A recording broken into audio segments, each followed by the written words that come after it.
माँ बेटे की एक मज़ेदार कहानी।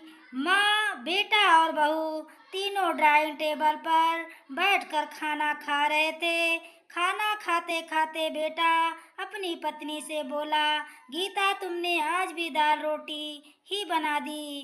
कम से कम खाना बनाने में तो आलस मत किया करो। अभी तो रहती ही हो, कुछ अच्छा भी तो बना सकती थी। गीता बोली, बनाने वाली तो मैं आज सूजी का हलवा थी, लेकिन सूजी आई नहीं। मैंने कल ऑर्डर करी थी। कोई बात नहीं, कल बना दूंगी। किचन में कुकर की सीटी सुनाई देती है और खाना खाते खाते गीता किचन में चली जाती है। किचन से वापस आकर ड्राइंग टेबल पर बैठते हुए गीता कहती है कि आलू पकाने के लिए रखे थे, शाम को आलू की टिकिया बनाएंगे। उसकी सासू माँ भी यह सुनकर खुश होती है। रमेश बीच में बोल पड़ता है, ये अच्छा है, दोनों बहुत मज़े करते हो, अपने पसंद की चीज़ें जो बनाकर खाते हो। तभी डोर बेल बजती है। गीता फिर से खाने की टेबल से उठकर दरवाज़ा खोलने चली जाती है। दरवाजे पर डिलीवरी बॉय सूजी लेकर आया होता है। पार्सल लेकर गीता फिर से ड्राइंग टेबल पर बैठ खाना खाने बैठती है। तब बेटे से कहती है कि तू दरवाज़ा खोल देता है, बेचारी को खाना खाते समय भी सुकून नहीं है। बेटा कहता है, सॉरी माँ, मैं नहीं उठ सकता, मुझे ऑफिस जाने के लिए देर हो रही है। रमेश खाना खाकर ऑफिस की तैयारी करने के नहीं अपने रूम में चला जाता। कुछ ही सेकंडों बाद वो गीता को आवाज़ लगाता है कि गीता, मेरी घड़ी कहाँ है, मिल नहीं रही है। गीता खाना खाते खाते उसे बताती है, अलमारी के ड्रॉअर में देखो। रमेश कहता, नहीं मिल रही है। गीता फिर एक बार खाने के टेबल से उठकर उसके तरफ जाने वाली होती है कि सासू माँ उसे रोक लेती है और खाना खाने के लिए कहती है। सासू माँ कहती हैं, बच्चा नहीं है, ढूंढ लेगा। वह थोड़ी देर बाद रूम से गीता की आवाज़ आती है, मिल गई। डाइनिंग टेबल पर दोनों सास बहू एक दूसरे की तरफ देखकर मुस्कुराते हैं। अगले दिन सुबह सुबह रमेश अपने बेडरूम में कोई फाइल ढूंढ रहा होता है और उस फाइल को ढूंढने के चक्कर में उसने पूरा कमरा तहस नहस कर दिया होता है। रमेश बड़बड़ा रहा होता है, इस घर में कभी कोई चीज़ अपने ठिकाने पर नहीं मिलती।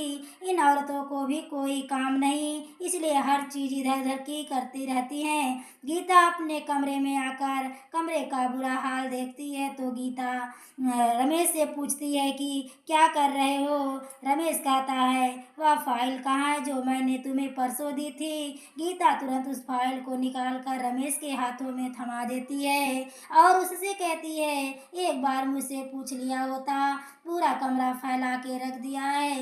रमेश उल्टा गीता को ही डांट देता है और कहता है, ठीक है, अगर पूरा कमरा फैला दिया है तो तुम्हें और काम भी नहीं भी किया है, यही काम पूरा दिन करते बैठो। कभी कभी लगता है तुम मुझे हाउस वाइफ से शादी नहीं करनी चाहिए थी। इतना बोलकर रमेश ऑफिस के लिए निकल जाता है।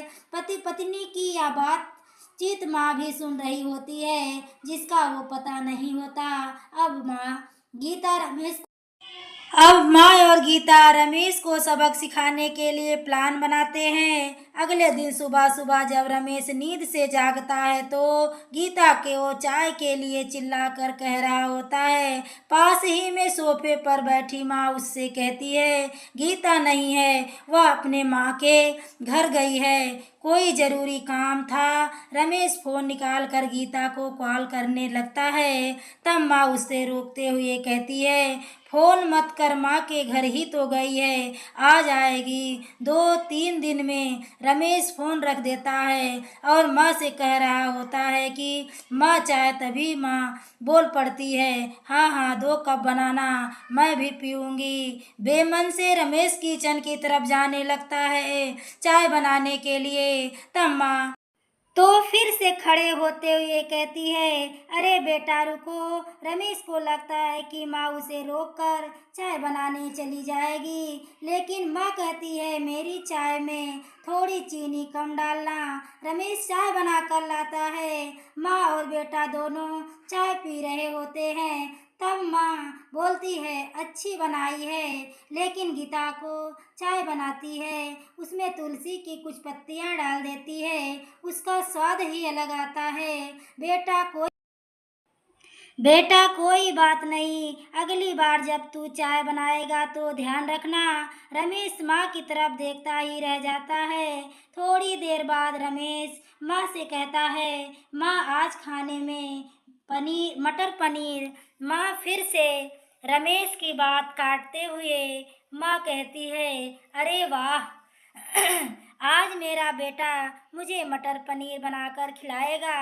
अच्छा है, अच्छा है, काफ़ी दिनों से मटर पनीर खाने की इच्छा हो रही थी। रमेश कहता है, अरे माँ, मैं तुम्हें मटर पनीर बनाने के लिए कह रहा था। माँ कहती है, नहीं बेटा, मेरे घुटनों में बहुत दर्द रहता है। मैं इतने घंटों तक किचन में नहीं खड़ी रह सकती। रमेश अपना फ़ोन निकालकर रेस्टोरेंट से ऑर्डर करने लगता है। तब माँ उसे रोकते हुए कहती है, इस उम्र में मेरा पाचन अच्छा नहीं रहता। बेटा, मुझे गैस हो जाती है और तुम मुझे बाहर का खाना खिलाना चाहते हो। तू तो अपनी माँ से प्यार ही नहीं करता। रमेश ना चाहते हुए भी घर का खाना बनाने के लिए किचन में चला जाता है। 1 घंटे बाद खाना बनके तैयार हो जाता है। रमेश 2 थाली में खाना परोसकर माँ के पास आता है। माँ देखती है कि रमेश ने दाल रोटी बनाई है। माँ रमेश से कहती है, अरे बेटा, तू तो मटर पनीर बनाने वाला था ना। रमेश कहता है, माँ यह आसान था बनाने के लिए। माँ कहती है,